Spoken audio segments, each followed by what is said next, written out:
Bonjour à tous, c'est Emmanuel. Je viens aujourd'hui vous donner la deuxième étape pour estimer correctement votre bien immobilier à vendre. Étape 2, les critères qui peuvent influencer le prix de vente. Donc tout d'abord, le contexte économique de votre secteur géographique.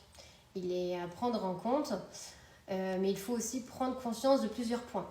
Vous ne pouvez pas fixer votre prix de vente en fonction de votre projet à venir. Par exemple, vous voulez acheter une maison à 500 000 euros, vous mettez en vente votre maison à 400 000 euros, sachant qu'elle a été estimée 300 000 euros. Comme ça, vous n'avez que 100 000 euros à emprunter. Conclusion, si tout le monde procédait de cette manière, un studio de 20 mètres carrés coûterait 1 million d'euros. Ensuite, ne fixez pas votre prix de vente en fonction de votre coût de revient.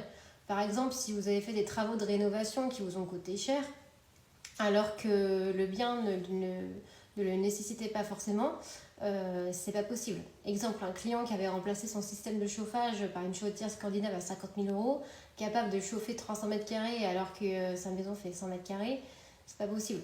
Conclusion, aucun acheteur ne voudrait acheter ce bien à ce prix-là, parce qu'il n'en voit pas l'utilité. Ou encore, vous avez acheté à un moment où l'immobilier est au plus haut et vous vendez après une baisse du prix de l'immobilier. Voilà, vous avez acheté auparavant une maison à 200 000 net vendeur, plus les frais d'agence à 12 000, plus les frais de notaire à 14 000, ce qui fait donc 226 000 euros. Mais votre maison vaut toujours 200 000 euros et pas 226 000 euros. Dans tous ces cas-là, c'est tout simplement impossible de vendre plus cher. Donc soyez cohérent et lucide, définissez bien les points forts et les points faibles de votre bien en faisant aussi abstraction du côté affectif. Je sais que c'est plus facile à dire qu'à faire. Et puis si vous avez des doutes, demandez à vos amis et puis à la famille. Il y a aussi des points importants qui peuvent faire évoluer le prix de vente. Donc la situation géographique du bien. Certaines communes sont plus cotées que d'autres. L'emplacement est bien sûr primordial en immobilier. Un bien idéalement situé se vendra donc plus facilement.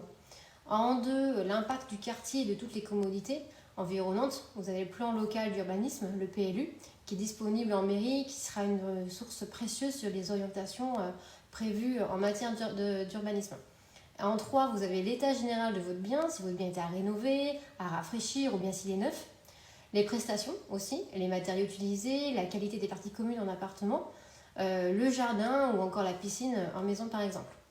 5. Les plus, donc une vue, un bon classement sur l'étiquette énergie ou encore un bien raccordé à la fibre optique pour Internet haut débit, c'est très important. Je vais vous donner par la suite, à la fin de la vidéo, un tableau avec différents critères qui peuvent faire évoluer votre bien. Et puis une fois que vous aurez fait l'inventaire, il faudra le comparer avec des biens concurrents.